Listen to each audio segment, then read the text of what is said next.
할렐루야. 할렐루야. 우리 다 오른손 들고 하나님 앞에 영광 돌립니다. 할렐루야. 할렐루야. 아멘. 오늘 본문 말씀은 욥기서 23장 10절 말씀입니다. 우리 함께 읽고 말씀 나누도록 하겠습니다. 함께 읽으시겠습니다. 시작. 그러나 내가 가는 길을 그가 아시나니 그가 나를 단련하신 후에는 내가 순금같이 되어 나아오리라. 아멘.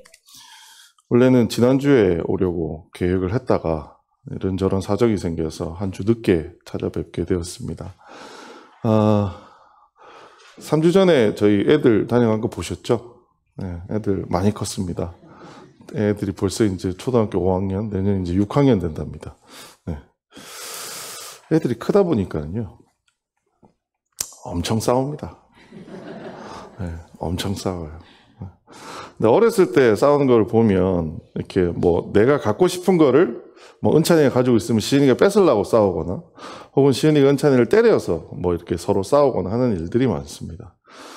그런데 요즘 들어서는 이 싸우는 형태가 좀 달라졌어요. 싸우는 이유를 이렇게 보고 있으면 사실 아무런 일이 없는데 갑자기 싸워요. 그래서 왜 싸우지? 그래서 옆에서 가만히 지켜봤습니다. 그랬더니 이런 장면을 제가 봤어요. 은찬이가 탁 자기가 공부를 열심히 한 다음에 시은이한테 가더니, 야, 너 수학 숙제했어? 시은이는 네가 무슨 상관인데? 은찬이는 너 왜 수학 숙제 안 해? 갑자기 그렇게 싸움이 시작이 됩니다. 아빠 된 제 입장에서는 은찬이가 한편으로 고맙기도 했어요. 왜냐하면 아빠가 이제 시은이한테 수학 숙제 하라고 얘기해야 되는데 은찬이가 대신 해주는 것 같았어요. 근데 시간이 지나면서 보니까요, 그게 서로가 그래요. 시은이가 은찬이한테 가지고, 야, 너 발 씻었어? 은찬이가, 네가 무슨 상관인데? 시은이는 발을 씻고 나온 거예요. 싸움의 양상이 예전에 비해서 뭔가 많이 달라졌다는 생각을 했습니다. 이 차이가 뭘까? 곰곰이 생각을 해봤더니, 예전에 싸움이, 어렸을 때도 싸움이 좀 막 싸우다가 싸움이 늘어났는데, 그때 싸움은 뭐냐면 서로를 향한 뭔가 실수하거나 잘못하는 것이 늘어나서 싸움이 늘어났었어요. 근데 최근 들어서는 서로한테 실수하는 건 별로 없어요. 왜요? 시은이가 숙제를 안 한, 저희 딸이 숙제를 안 한 게 저희 아들하고 무슨 상관이 있겠습니까? 저희 아들 입장에서, 그러니까 부모 입장에서의 상관이 있지만, 지 남매 여동생이 숙제를 안 한 게 무슨 상관이 있어요. 근데 그런 것에 대해서 하나하나 따지기 시작한다라는 거예요. 그러면서 싸움이 벌어지기 시작하더라는 겁니다. 자, 이 두 가지의 차이에 대해서 저는 이렇게 정리를 해봤어요. 과거에는 잘못이 늘어나는 바람에 다툼이 늘었어요. 근데 요즘 은찬이 시은이를 보고 있으면 서로가 생각하는 옳다라고 하는 것이 많아지면서 싸움이 늘어난 겁니다. 여러분, 이거 어떻게 생각하세요? 여러분은 여러분 마음속에 갈등이나 답답함이 누군가 나를 해코지하기 때문에 나오는 갈등이 많으세요? 아니면 내 마음에는 아이씨 이렇게 되는 게 맞는데 왜 저 사람이 이렇게 하지? 라고 하는 내 마음의 오름에서 오는 갈등이 많으세요? 저는 전자가 아니라 후자, 오름에서 오는 갈등들이 점점 우리 사회에 늘어나고 있다는 생각을 하게 됩니다. 자, 비근한 예를 들어볼까요? 그래프 잘 안 보실 텐데, 빨간색이 인연 갈등, 파란색이 빈부 갈등, 하늘색이 노사 갈등, 노란색이 세대 갈등, 회색이 성별 갈등, 젠더 갈등이라고 얘기하는 걸로 되어 있습니다. 자, 대표적으로 젠더 갈등에 대한 얘기 한번 해보죠. 남자와 여자의 문제, 남자와 여자 사이의 싸움에 대한 얘기를 한번 해보죠. 한 20년 전 대비로 요즘은 상대적으로 그때 비해서 여자분들을 향한 잘못이 늘어나고 있나요? 줄어들고 있나요?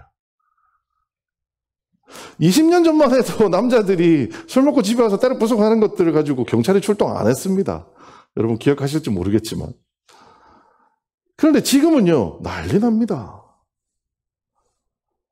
한 10년 전만 해도요, 회사에 여성 임원이 없다는 것이 그렇게 문제가 안 됐습니다. 하지만요, 지금은요, 난리 납니다. 여성을 향해 잘못되어 있던 환경들은 점점 더 좋아져 갑니다. 좋아져 가면 갈등은 줄어야 되지 않나요? 근데 요즘 갈등이 어때요? 점점 더 늘어나고 있습니다. 세대 간의 갈등은 어떤가요? 사실 변한 건 별로 없어요. 그런데 젊은 친구들이 이제는 그런 얘기를 하죠. 오래 살았다고 해서 다 옳은 건 아니에요. 자기들만의 옳음을 주장하기 시작합니다. 그것이 갈등의 원인이 되고 있는 거죠. 과거에는 누가 누구를 향해서 해코지를 하거나 잘못을 하는 것이 갈등의 원인이었다면 이제는 그것이 아니라 옳은 것이 내 마음속에 옳다라고 생각하는 것이 실행되어지지 않는 현실에 대해서 답답해하고 갈등을 느끼고 있다는 거죠. 대한민국은 그런 옳음의 갈등이 증가한 나머지 2016년부터 전 세계 갈등 3위의 국가로 바뀌어져 있습니다. 과거에 요즘 우리가 얘기하는 갈등이 이런 빈부 간의 격차, 이념의 격차, 이런 갈등이 중심을 이뤘다면 최근 들어서 그 갈등의 양상은요, 굉장히 다양하게 나타납니다. 층간소음 문제요. 우리 한번 생각해 볼까요? 예전에 어땠을까요? 위층에서 아이들 쿵쿵 뜁니다. 그럼 아래층에서 시끄럽다고 얘기하죠. 그럼 위층은 어떻게 해요? 죄송합니다 라고 얘기를 하는 게 당연한 거였어요. 근데 요즘은 어때요? 위층에서 애들이 뛸 수도 있죠. 애 안 키워봤어요? 그게 갈등의 시작입니다. 서로가 다 옳다고 얘기합니다. 잘못한 것이 없어지고 있어요.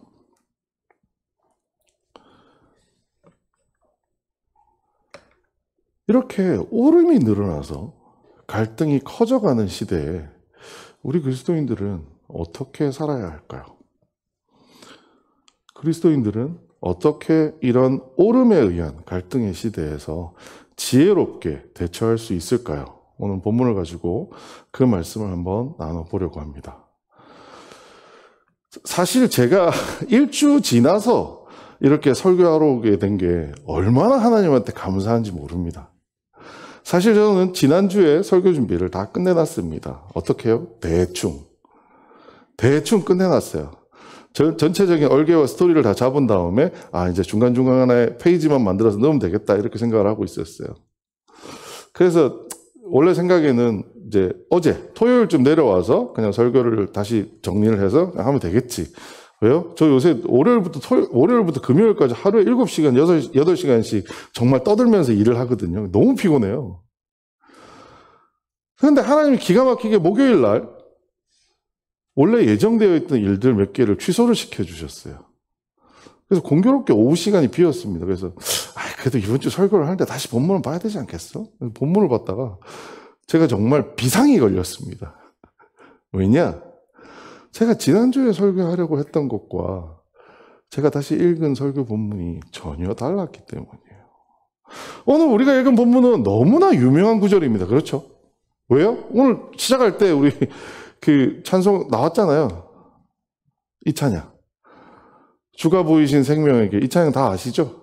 시작할 때 많이 부르시고, 저 클라이막스에 가면 이렇게 나오잖아요. 나의 길은 오직 그가 아시나니 나를 단련하시는 후에 내가 정금같이 나아오리라. 이렇게 크게 찬양을 하죠. 이 찬양 속에서 욥기 23장 10절의 의미는 저는 거창하게 해석하면 이렇게 해석했어요. 우리 같이 한번 읽어볼까요? 시작. 하나님은 내 삶의 섭리를 알고 계십니다. 그래서 이 모든 삶 속의 고통을 통한 연단을 이루시고 나면 나는 순금과 같이 순수하고 고귀한 존재로 변화할 것입니다. 여러분 다 이렇게 생각하시죠? 이 본문이 나에게 이런 말씀이에요. 그래서 나의 길은 하나님만 알고 계세요. 그래서 그 하나님이 그 길을 날 인도하시면 지금은 내가 이 고난의 시련을 지나가고 있지만 결국 순금과 같이 굉장히 훌륭한 사람으로 거듭날 거예요. 이렇게 생각하실 거예요. 근데요, 진짜 이 본문에서 욥이 한 이 말은 그 뜻일까요? 오늘은 여러분이 읽으시는 성경이랑 좀 다를 겁니다. 쉬운 성경이라는 성경이 있습니다. 이단의 성경은 절대로 아니고요. 또 동일하게 조금 알기 쉽게 어린이들을 위해서 쓴 성경인데 말투나 이런 것이 굉장히 쉽게 되어 있습니다. 그리고 제가 기본적으로 히브리어로 주해를 한 다음에 본 거라서 크게 의미상의 문제는 없다라는 판단하에 쉬운 성경을 가지고 여러분하고 오늘 본문이 됐던 23장, 저희가 읽었던 건 23장 10절이고요. 23장 전체를 한번 볼 거예요. 그래서 그 사이, 그 구절 안에서 23장 10절의 의미가 뭔지를 다시 한번 살펴보려고 합니다. 자, 사실 23장은 연극으로 치면 욥의 대사입니다. 욥이 나와서 이렇게 얘기를 해요. 오늘도 내 원망이 심한 것은 신음소리가 나는데도 그분의 손이 나를 누르시기 때문이네. 어디 가면 그분을 만날까? 그분이 계신 곳 가까이 갈 수만 있다면 그분 앞에 내 주장을 당당히 펼치고 나의 무죄를 호소할 텐데. 이렇게 시작합니다. 무슨 얘기인가요? 하나님이 지금 욥한테 굉장히 큰 고난을 주셨어요. 그래서 그 고난이 날이 갈수록 고난이 더해져요. 그러다 보니 욥이 마음에서 하나님을 향해서 원망이 나오는 거예요. 그래서 지금 뭐 하자고 하는 거예요? 하나님, 저 좀 만나주세요. 내가 답답해 죽겠어요. 내가 도대체 왜 이런 고난을 당해야 돼요? 내 주장을 당당히 펼치고 나의 무죄를 호소할 텐데 하나님 내가 무슨 죄를 졌길래요? 이 이야기를 하고 싶다는 거예요. 하나님한테. 자, 그 다음에 이렇게 얘기합니다. 그분의 대답을 듣고 그가 나에게 말씀하신 바를 깨달을 수 있을 텐데 그분의 위엄으로 나를 물리치실까? 아니야. 그분은 내 주장을 들어주실 거야. 거기서는 의인이라면 그분과 변론할 수 있으니 나는 영원히 심판에서 구원받을 것이네. 내가 이 답답한 마음, 지금 이 억울한 고통을 당하고 있는 이 마음을 들고 하나님을 찾아가면 하나님이 나한테 뭐라고 말씀해 주실 거라는 거예요. 이 왜 이런 얘기를 하냐면 그 전에 친구들이 자기 마음도 모르고 자꾸 자기 속을 긁어요. 그러니 너희들 얘기 말고 내가 하나님하고 얘기할 거야. 그래서 진짜 하나님은 내 마음 아실 거 아니야. 그 뒤에 가서 심지어 이렇게 해요. 그분은 내 주장을 들어주실 거야. 거기서는 의인이라면 이 말 속에 뭐가 들어있는 거예요? 나는 의인이다라는 거예요. 내가 의인이니까 하나님과 당당하게 변론하고 그 결과적으로 나는 떳떳하게 그분의 심판에서부터 구원받아서 이 모든 문제들이 해결될 거야 라고 얘기를 하는 거예요. 자, 그런데 문제가 있어요. 무슨 문제가 있느냐? 내가 동쪽으로 가도 그분이 아니 계시고 서쪽을 돌아보아도 찾을 수 없구나. 그가 북쪽에서 일하실 텐데도 뵐 수가 없고 그가 남쪽으로 돌이키시나 그를 뵐 수 없구나. 무슨 얘기예요? 자, 나는 하나님을 만나서 하나님과 변론하고 싶어요. 하나님, 나 억울해요. 내가 알기로 내가 의인인데 하나님 나 만나면 내가 하나님 앞에서 이렇게 얘기만 하면 하나님 다 해결해 주실 거 내가 뻔히 아는데 지금 문제가 뭐예요? 하나님을 만날 수가 없어요. 도대체 이분이 어디 가셨는지를 모르겠다는 거예요. 이 이야기가 9절까지 말씀입니다. 이제 드디어 우리가 그렇게 잘 알고 있는 23장 10절의 말씀이 시작됩니다. 이렇게요. 자, 그러나 그분은 내 가는 길을 아시지. 그분이 나를 시험하신 후에는 내가 정금같이 되겠지. 좀 뒤를 더 읽어볼게요. 내 발이 그분의 길에 붙어서 그 길을 따라가며 떠나지 않았지. 내가 그분의 명령을 떠나지 않았고 그분의 말씀을 내가 매일 먹는 음식보다 귀하게 여겼어. 여기서 과연 저 10절 그러나 그분은 내 가는 길을 아시지. 그분이 나를 시험하신 후에는 내가 정금같이 되겠지. 저 말이 우리가 원래 알고 있었던 그 말과 같이 느껴지세요? 정말 하나님의 대단한 섭리가 나를 이끌어 주시기 때문에 이 고통이 끝나고 나면 나는 정말 정금과 같이 훌륭한 사람이 되어서 나올 거야. 이렇게 생각되세요? 아닙니다. 우리가 가장 착각하는 구절이 뭐냐면 내 가는 길이라는 저 말의 뜻이에요. 내 가는 길 우리 뭘로 다 해석하나요? 내 미래에는 내가 나중에 도착할 종착지는 이런 뜻으로 해석합니다. 하지만 실제 이 히브리어의 뜻에는요 시제가 없습니다. 그래서 이건 뭐라고 해석하는 게 좋냐 하면 내가 정말 현재형입니다. 지금 가는 방식이에요. 무슨 얘기냐면 내가 살아가는 방식이라는 뜻입니다. 내 가는 길이라는 것은. 그 내가 살아가는 방식이 뭐예요? 그 바로 뒤에 붙어 있어요. 내 발이 어떻게 해요? 그분의 길에 붙어서 가고 있었다라는 거예요. 그분의 길을 따라가고 있었다라는 거예요. 떠나지 않았다는 거예요. 명령을 떠나지 않았고 말씀을 매일 음식보다 귀하게 여겼다는 것이 뭐냐? 내가 살아온 방식이라는 겁니다. 이 말뜻이 절대로 내 미래의 종착지를 의미하는 바가 아니다라는 거죠. 자, 그 뒤를 조금 더 따라 읽어볼까요? 자, 그렇지만 그분은 절대 주권자이시니 누가 그를 돌이킬 수 있을까? 그분은 자기 원하시는 일을 모두 하시지 않나? 그분은 날 위해 계획하신 것을 행하시며 아직도 많은 계획들을 가지고 계실 거야. 그러니 내가 그분 앞에 놀라고 생각만으로도 그분을 두려워하는 것은 당연하지. 하나님께서 나를 낙심케 하시고 전능자께서 나를 좌절하게 만드시니 앞을 내다볼 수 없는 어둠이 나를 감싸고 있구나. 그 말뜻을 정확히 모른다고 하더라도요. 그 말을 한 다음에 끝에 뭐라고 얘기해요? 앞을 내다볼 수 없는 뭐가 나를 감싼다고요? 어둠이 나를 감싼다고요. 23장 10절은 절대로 희망찬 목소리라고 보기에는 어렵습니다. 이 뒤에 얘기가 무슨 얘기냐면 내가 분명히 하나님한테 가서 얘기하면 하나님은 나를 알아주실 거야. 하지만 욥 스스로도 뭐라고 얘기하냐면 하나님은 특이하시고 독특하신 분이라서 사실 나한테 어떤 계획을 가지고 있는지 나도 몰라. 그래서 어쩌면 이 고통이 나한테 당연한 걸 수도 있어. 정말 답답하네. 어떻게 해야 될까? 내 앞길이 캄캄하다. 이런 녹두를 내놓는 구절이 23장의 이야기입니다. 자, 그러나 내가 가는 길을 그가 아시나니 그가 나를 단련하는 시에 내가 순금같이 나아오리라 라고 한 이 구절을 처음에 저는 우리가 찬양을 부를 때처럼 해석을 하자면 하나님은 내 삶의 섭리를 알고 계십니다. 그래서 이 모든 삶 속의 고통을 통한 면단을 이루시고 나면 순금과 같이 순수하고 고귀한 존재로 변화할 것입니다. 이렇게 해석을 했어요. 내가 가는 길을 어떻게 해석했냐면 내 삶의 섭리, 내 삶의 종착지라고 해석했던 거고요. 나를 단련하시는 것을 어떻게 해석을 했냐면 삶 속에서 고통을 통한 연단을 받는다는 것으로 해석을 했죠. 그리고 순금과 같이 나오는 것을 순수하고 고귀한 존재로 해석을 했습니다.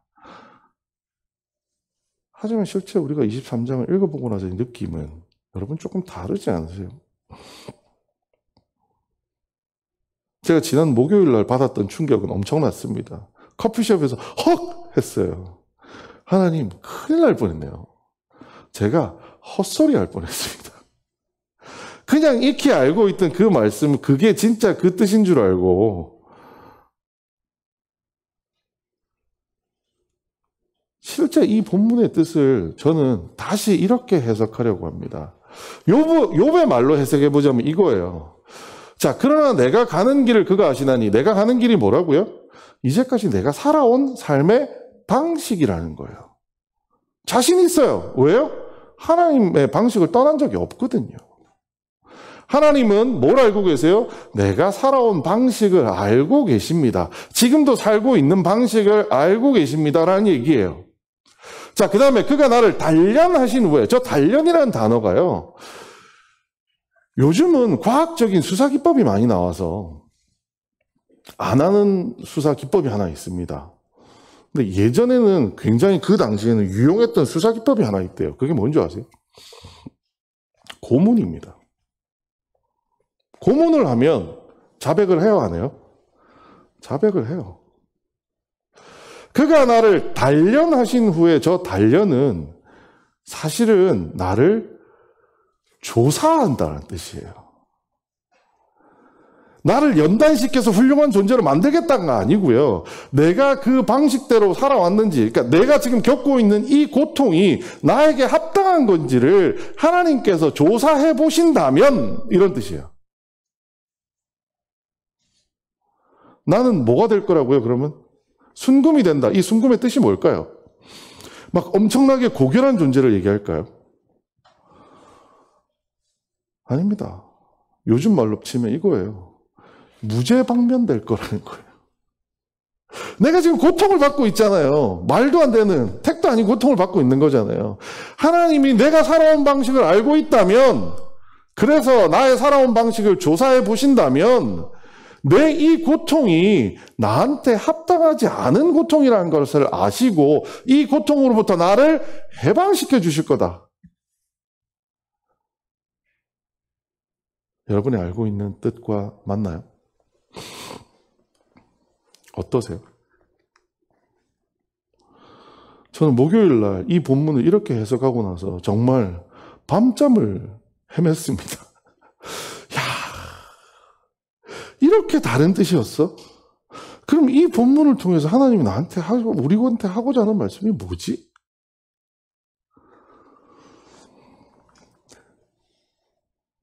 욥의 23장 10절의 말씀은요, 한마디로 욥의 자신감입니다. 내가 뭐가 없어요? 죄가 없어요. 나는 악인이에요? 의인이에요? 의인이에요. 나는 잘못한 거 없어. 내가 이 꼴을 당하고 있는 거는 어떻게 된 거예요? 당연한 거예요? 아니면 잘못된 거예요? 잘못된 거예요. 나는 무슨 취급을 받아야 돼요? 순금 취급을 받아야 될 사람이라는 거예요. 마치 우리 아들이 딸한테 가가지고 야, 너 숙제했어? 라고 하고 물어보는 것처럼 이게 욥이 생각하는 욥의 옳음이라는 거예요. 하나님 진짜 정의가 뭔지 아세요? 저같이 하나님의 뜻을 잘 받들고 하나님 뜻대로 살려고 애쓴 사람은 이런 고통을 당하면 안 되는 거죠. 하나님 어떻게 이럴 수가 있어요? 이게 욥의 얘기예요. 욥의 옳음입니다. 욥은 하나님한테 잘못한 거 없어요. 본문에 나오잖아요. 그래서 욥은 하나님한테 당당하게 얘기합니다. 하나님, 이게 옳은 거잖아요. 여러분 어떻게 생각하세요? 우리 삶에는 이런 거 없나요? 사실 많잖아요. 저는 그래서 이 나의 가는 길이라고 하는 것을 뭐라고 이해를 해야 된다고 생각하냐면 이게 바로 자기의라는 겁니다. 자기의. 아프리카에 있는 선교사님이 컬럼을 쓰시는데 그 컬럼에서 자기의를 이렇게 해석하셨더라고요. 자기의란 자신이 알고 있는 것, 지식, 자신이 하고 있는 것, 일, 자신이 했던 것, 업적 등으로서 하나님께 인정받으려고 하는 마음이라는 거예요. 자기의. 이거 하나님뿐만 아니라 공공의 사람들에게 인정받으려고 하는 것, 공공연하게 인정받으려고 하는 그 마음이 자기의라는 겁니다. 여러분, 성경 속에 자기의가 최초로 등장한 게 어디였을까요? 창세기 3장. 같이 한번 읽어보실까요? 시작. 이르시되 누가 너의 벗었음을 너에게 알렸느냐? 내가 내게 먹지 말라 명한 그 나무 열매를 내가 먹었느냐? 하나님이 이르라 하나님이 주셔서 나와 함께 있게 하신 여자 그가 그 나무 열매를 내게 주므로 내가 먹었나이다. 선악과 누가 먹었어요? 아담이 먹었어요. 하나님이 물었어요. 야, 너 그거 먹었어? 그랬더니 아담이 뭐라고 얘기해요? 먹었어? 물어보면 뭐라고 대답해야 돼요? 먹었어요 라고 대답해야 되잖아요. 근데 아들이 뭐라고 얘기해요? 하나님이 나한테 주신 그 여자가 줘서 먹었어요. 하나님이 그 여자를 나한테 안 줬으면 나는 안 먹었어요. 누구 잘못이에요? 하나님 잘못이에요. 하나님이 그 여자를 줬잖아요. 여자가 잘못한 건 당연한 거예요. 하나님이 주셨잖아요. 내 잘못 아니에요. 아담이 생각하는 아담의 자기의, 아담의 옳음입니다. 결국 이 옳음의 문제가 인류의 첫 번째 죄가 되었죠. 그의 아들은 어떨까요? 같이 한번 읽어볼까요? 시작. 여호와께서 가인에게 이르시되 내 아우 아벨이 어디 있느냐? 그가 이르되 내가 알지 못하나이다. 내가 내 아우를 지키는 자니까. 아벨이 뭔가 잘못했나요? 여러분 이 얘기 다 아시죠? 가인과 아벨이라고 하는 아담과 하와의 자녀 두 아들이 하나님께 번제를 올렸습니다. 제사를 올렸는데요. 아벨의 제사는 받으시고 형 가인의 제사는 안 받았어요. 그랬더니 형이 누구를 쳐 죽였어요? 아벨을 쳐 죽였어요. 왜요? 차라리 하나님한테 원망해야 되는 거 아닌가요? 자기 의라는 겁니다. 하나님이 날 이렇게 만들었잖아요. 하나님이 그냥 그거 둘 다 똑같이 받아주든지 똑같이 안 받아줬으면 내가 죽였겠어요? 근데 왜 지금 와서 나한테 동생 어딨냐고 물어봐요? 하나님 죽게 만들어 놓고서. 누구 잘못이에요? 내 잘못 아니라는 거예요.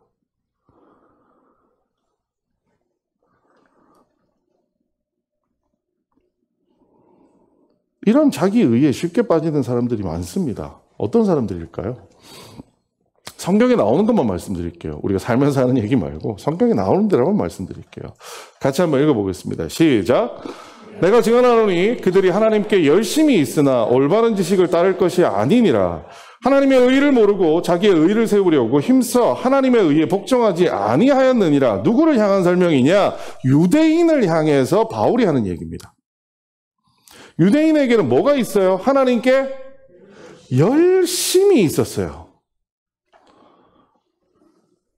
자기 의에 빠지는 사람의 첫 번째 특징이 뭐냐? 열심히 하는 사람이 자기 의에 빠집니다. 가인이 만약에 대충 제사를 준비했는데 안 받았다. 그러면 내 잘못이겠지 라고 생각했을 거예요, 아마. 근데 가인은 제사를 어떻게 했을까요? 우리가 어렸을 때 배웠을 때는 가인은 뭐 대충 하고 뭐 아벨은 뭐 양을 드리고 뭐 이런 얘기를 하지만 제가 생각할 때는 절대 그렇지 않습니다. 가인도 최선을 다해 준비했을 겁니다. 그때 비로소 성립되는 게 자기 의거든요. 여러분, 우리 주변에 이러한 옳음을 주장하시는 분들 꽤 있잖아요. 그분들의 특징을 한번 보세요. 열심히 사신 분들만 이런 주장을 합니다. 설렁설렁 사셨던 분들은 그렇게 얘기 안 해요. 자, 두 번째 같이 한번 읽어보겠습니다. 시작. 아버지께 대답하여 이르되 내가 여러 해 아버지를 섬겨 명의를 어김이 없거늘 내게는 염소 새끼라도 주어 나와 내 벗으로 즐기게 하신 일이 없더니. 누구 얘기예요? 탕자의 형 얘기예요. 탕자의 형. 여러분, 탕자 얘기 아시죠? 아버지 재산 홀라당 다 말아먹고서 나중에 돌아왔어요. 근데 원래 집에 계속 있던 형이 그 아버지가 아버지 재산의 절반을 말아먹은 아들을 환대하는 걸 보면서 화가 나서 잔치에 들어오질 않아요. 그러면서 하는 말이 이렇게 얘기해요. 내가 여러 해 동안 아버지를 섬겨서 뭐를 어기지 않았다고요? 명을 어기지 않았다고요. 열심히 사는 사람도 자기 의가 생기지만 또 하나 어떤 사람이 자기 의가 생기느냐? 규칙을 잘 지킨 사람이 자기 의가 생깁니다.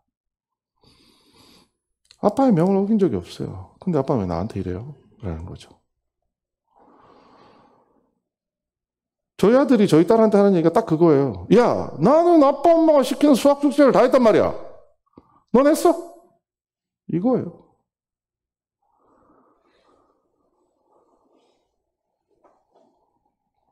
열심히 하고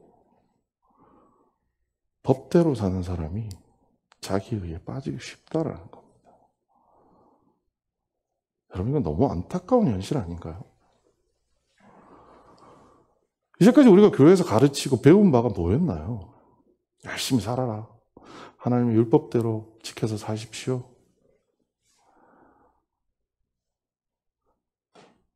자기 의가 생기는 마지막 조건이 하나 있습니다. 그건 뭐냐면 적은 성과가 주어져야 됩니다. 열심히 하고요. 법대로 살았는데 그래서 우리가 복을 받았어요. 그럼 자기 의가 생길까요? 물론 일부 생길 수는 있겠으나 그 자기 의가 남을 해칠 정도는 아닐 겁니다. 열심히 하고 법대로 살았는데 우리에게 주어진 성과가 적어요. 유대인들이 왜 열심히 살았는데 결국 하나님께 그렇게 했어요? 여러분, 유대인의 역사를 구약을 통해서 한번 읽어보십시오. 유대인들이 부유하고 풍족한 적이 있나요? 사실 거의 없습니다. 맨날 전쟁에 치달리고 맨날 욕먹고 외세 침입받고 하나님을 향해 그렇게 열심히 살고 법대로 살려고 애를 썼지만 주어진 게 뭐예요? 좋은 결과물이 아니에요. 그때 자기의의가 생겨납니다. 근데 제가 이 말씀을 준비하다 너무 안타까운 게 뭐냐면 우리의 선배님 세대들 그리고 어쩌면 저희 세대까지의 삶이 어땠냐 하면 열심히 살았습니다. 나라가 정해준 법대로 지키며 말씀대로 살려고 애를 썼습니다. 그런데 지금에 와서 우리가 여러분이 느끼는 상대적인 성과가 큰가요? 작은가요? 여러분 먹고 살만하세요? 상대적인 성과가 작아요. 그래서 뭐가 나왔어요? 자기의의가 생긴 겁니다. 저는 이 시대의 사회 갈등이 어디 있느냐? 여기 있다고 생각합니다. 모두가 저마다 옳다를 주장하는 이유가 여기 있다라고 봅니다. 이러한 자기의의를 가진 자를 요즘에 와서 뭐라고 표현하는 줄 아세요? 말씀 시간에 정말 죄송한 말씀입니다만 표현상 가장 적절한 단어인 것 같아서 요즘에 이런 자기의의를 가진 사람은 뭐라고 표현하나요? 여러분 꼰대라는 말 들어보셨어요? 꼰대라고 합니다. 옛날에 꼰대라는 말의 특징은 연세 드신 아주 이렇게 고리타분한 어르신들을 말할 때 꼰대라고 얘기를 했어요. 근데 요새는 무슨 말이 생긴 줄 아세요? 젊은 꼰대, 여자 꼰대, 빨간 꼰대, 파란 꼰대. 왜요? 자기의만 넘치는 세상이 되었습니다. 결코 옛날 어르신들만 얘기하는 단어가 아니다라는 거죠.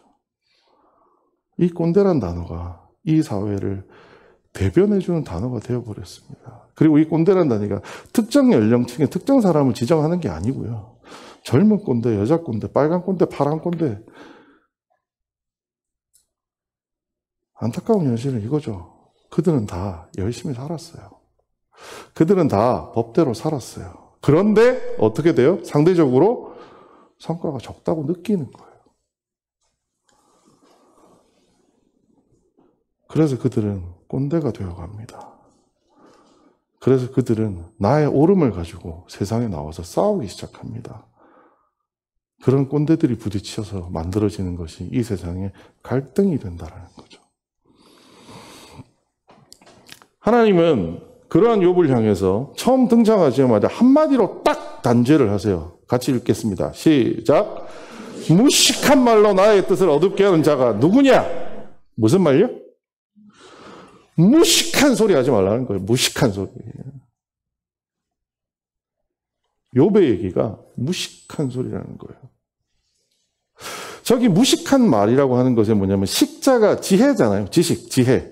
지혜가 없는 말로 이런 뜻이에요. 그럼 그 지혜가 뭐냐 하면 다하트라고 하는 히브리어를 쓰고 있는데요. 이 다하트가 야다라고 하는 히브리어에서 왔습니다. 근데 이 야다라고 하는 지식이라는 뜻은 조금 독특한 뜻을 가지고 있는 히브리 단어입니다.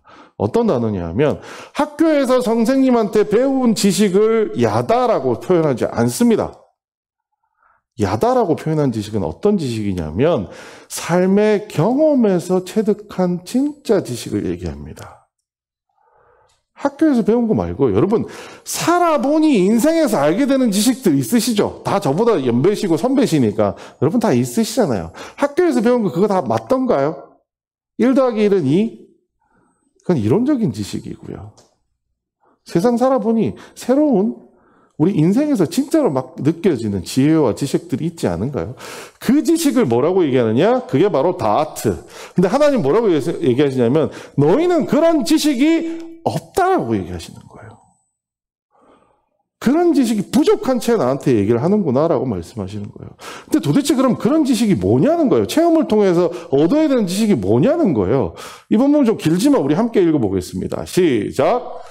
그렇다면 너는 이제 위엄과 탁월함으로 단장하고 영광과 위엄으로 옷을 입어라.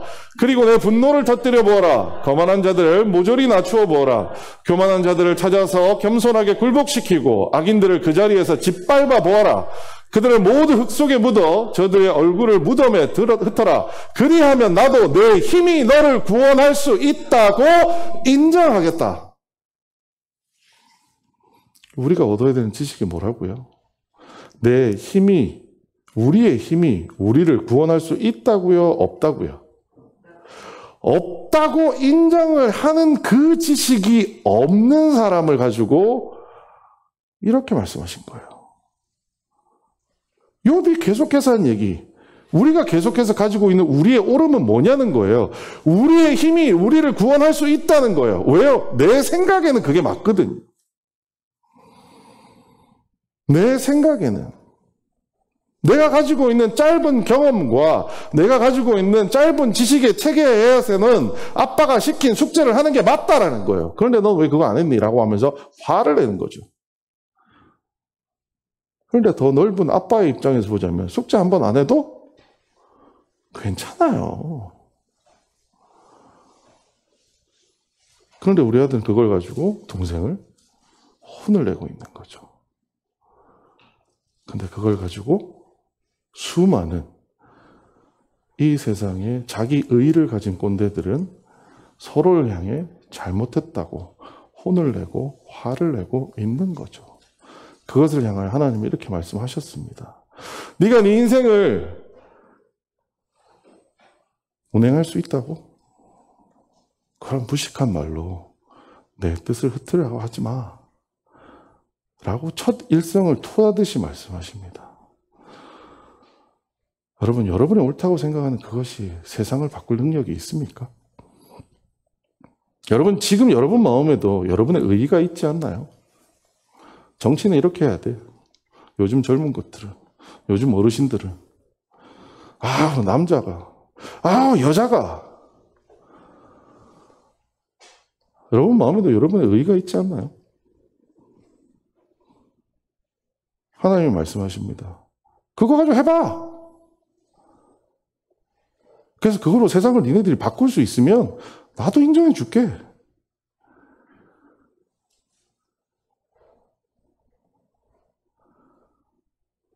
여러분 이제 알 때도 되지 않았을까요? 물론 뭐 여기 계신 분들이 그런 분들이라고 말씀드리는 건 아닙니다만 못 바꿔요. 다양한 정치제도, 뭐 자유민주주의, 혹은 공산주의, 그게 세상을 바꾼다고요? 그렇게 믿으신다면 교회 안 나오셔도 됩니다. 왜 하나님을 믿으세요? 그 정치활동 하시면 됩니다. 우리가 주일마다 우리의 귀한 시간을 써서 예배당에 나와서 예배 드리는 이유가 뭘까요? 하나님 우리 방식으로 안 돼요 라는 선언을 하기 위해서 나온 거 아닌가요? 근데 여전히 우리는 밖에서 살면 어떻느냐? 그 방식이 안 통한다고 화를 내고 있습니다. 그 방식이 안 통한다고 갈등을 일으키고 있다는 거죠. 여러분, 자기에 의해서 벗어나기 위해서 우리는 뭘 해야 할까요? 같이 한번 읽어보겠습니다. 시작. 무식한 말로 내 뜻을 가리는 자가 누구냐라고 물으셨지요. 저는 정말 알지도 못하면서 말하였고 깨닫지도 못하는 일들을 아는 채 하였습니다. 라고 얘기하며 욥이 회개합니다. 자기 의해서 벗어나기 위해 필요한 건 뭔지 아세요? 그냥 아는 거예요. 알면 됩니다. 오늘 제가 설교를 한다고 해서 오늘 내가 들어서 그런 걸 알았지 이거 말고요. 진짜 여러분 삶에서 아시면 됩니다. 내가 애쓴다고 해서 내가 난리친다고 해서 안 되는구나 라는 거를 여러분 삶을 통해서 체험과 경험을 통해서 아시면 됩니다. 기도하니까 되더라 라고 하는 것도 알아야 되지만 더 중요한 것은 내가 기도를 해도 안 들어주시는 하나님도 있다라는 거예요. 왜요? 세상은 내 뜻대로 움직이는 게 아니에요. 세상은 하나님 뜻대로 움직인다는 겁니다. 제가 이런 생각을 하도록 도와준 찬양 한 곡이 있습니다. 지금 그 찬양 한 곡을 짧게 한번 들어볼 건데요. 여러분 가사를 잘 보시면서 이 찬양 한번 들어보겠습니다.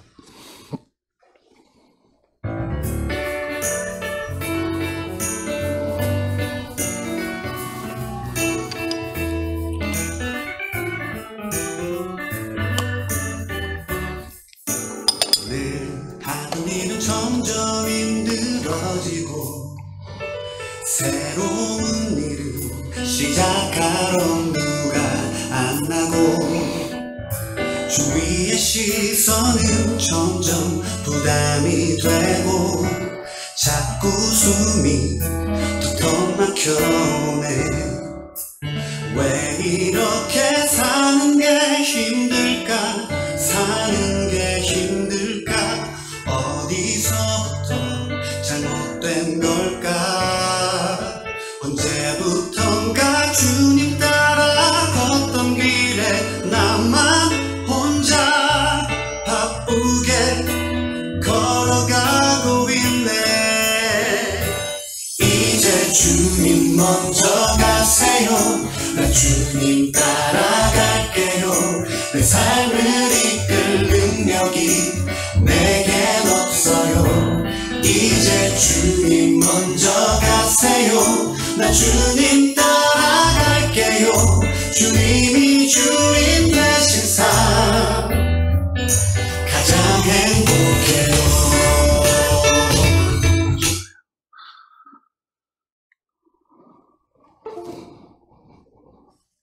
노래 가사입니다. 여러분 시작 도입부의 얘기들이 여러분 얘기처럼 들리지 않으셨어요? 맨날 하던 일인데 왜 이렇게 점점 더 힘들어지고 새로운 일은 시작할 엄두도 안 나고 주변에 나를 쳐다보면서 나를 답답하게 했던 시선들은 부담이 되고 가수가 묻습니다. 언제부턴가 그러니까 이런 일이 도대체 어디서 잘못됐을까라고 했을 때 가수가 찾던 첫 번째 실마리는 이겁니다. 언제부턴가 주님 따라 걷던 길에 너 어떻게 걷고 있어요? 나 혼자 걷고 있다라는 거예요. 그러면서 뭐라고 얘기하냐면 주님 먼저 가세요. 나 이제 따라갈게요. 그리고 이 가수가 자기 삶에서 얻었던 딱 그 지식을 우리한테 한마디로 얘기해 줍니다. 빨간색 같이 읽어볼게요. 시작. 내 삶을 이끌 능력이 내겐 없어요. 이게 우리의 지식이 돼야 됩니다. 더 놀라운 것은요, 내 삶을 이끌 능력이 내게 없다라고 선언하는 순간 주님께서 우리 삶을 이끌어 주시고 그 가수는 지금에서 이렇게 마지막에 표현을 이렇게 합니다. 주님이 주인 되신 삶이 가장 행복하다라고 얘기합니다. 우리는 우리의 오름에 맞춰 살아갑니다. 오름이 많아졌습니다. 이 사람도 옳다고 하고 저 사람도 옳다고 얘기합니다.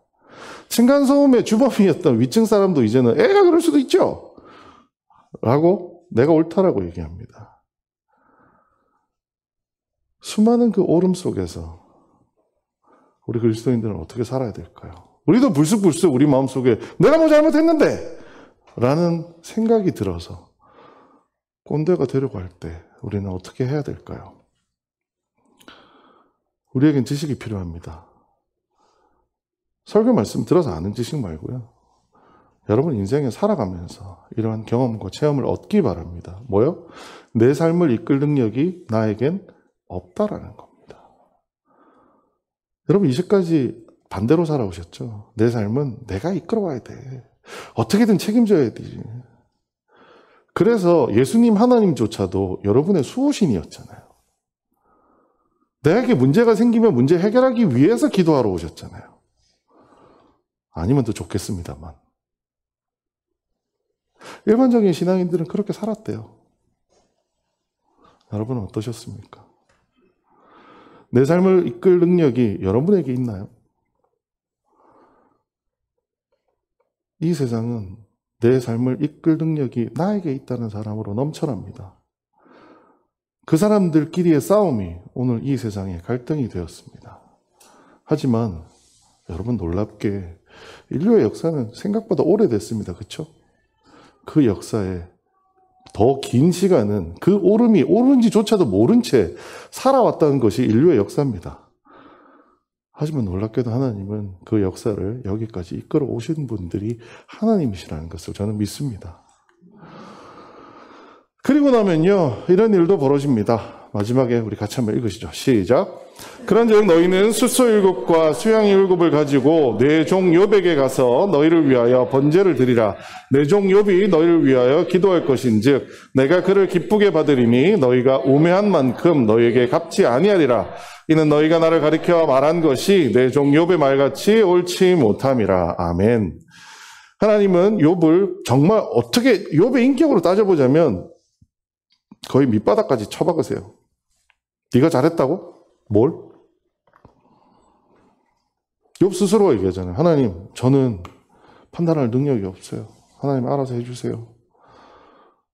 정말 바닥에 납작 엎드리는 욥을 보면서 하나님이 이렇게 말씀하신 거예요. 그 전까지 욥한테 야, 너 이래서 잘못한 거야. 너 이래서 잘못한 거야 라고 얘기했던 그 친구들에게 뭐라고 얘기하냐면 욥을 통해서 제사를 지내라고 얘기합니다.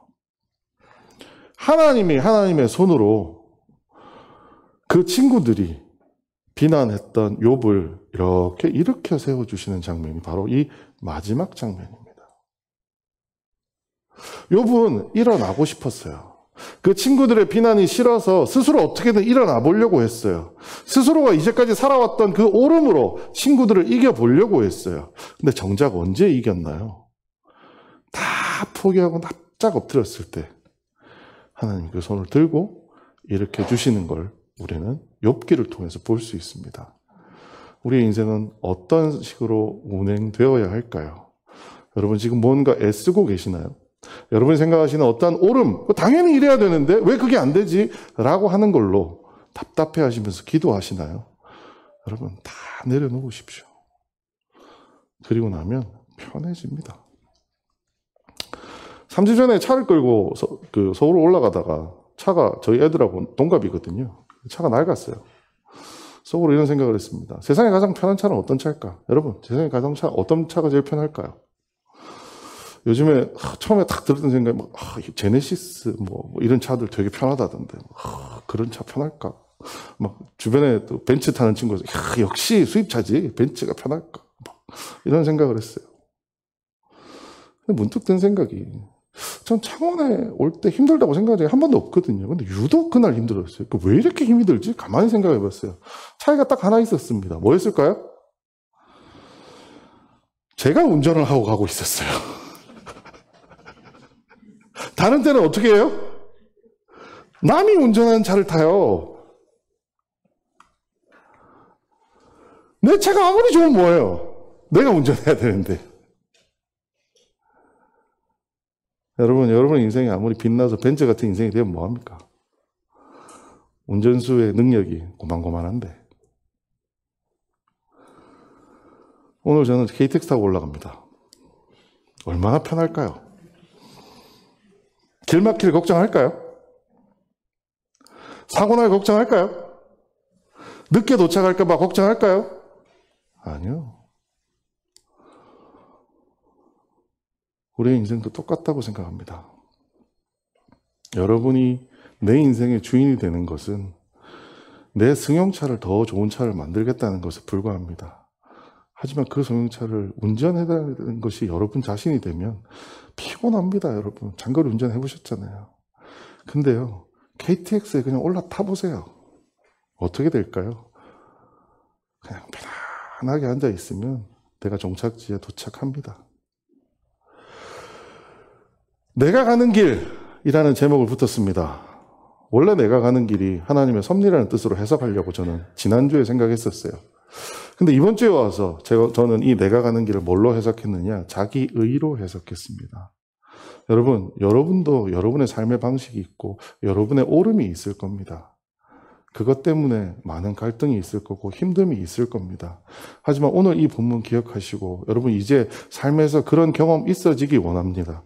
내 삶의 주인이 내가 내 인생을 이끌 능력이 없다라고 하는 것을 선언하는 그 순간, 그래서 정말 훌륭한 삐까번쩍한 차를 타고 싶었던 그 마음이 을 버리고 그냥 KTX에 몸을 담는 순간 여러분의 인생은 훨씬 더 정말 내가 이래서 예수 믿는구나 라는 생각을 할 수 있도록 바뀔 것이라고 믿습니다. 그러한 초대교회 성도 여러분 되시기를 주님의 이름으로 축복드리겠습니다. 기도하겠습니다. 사랑이 많으신 아버지 하나님 은혜를 감사합니다. 하나님, 오늘 이 말씀을 통하여 저희에게 주신 것을 기억하기 원합니다. 하나님, 우리에게 지식이 부족했습니다. 하나님, 우리는 지식을 많이 쌓는다고 했지만 그 지식들이 결국 우리의 의의가 되어버렸습니다. 하나님, 이 의의를 우리가 내려놓기 원합니다. 하나님, 우리의 삶을 우리가 이끌어갈 능력이 없음을 우리가 스스로 선언합니다. 하나님, 이제 우리의 삶의 주인이 되어 주십시오.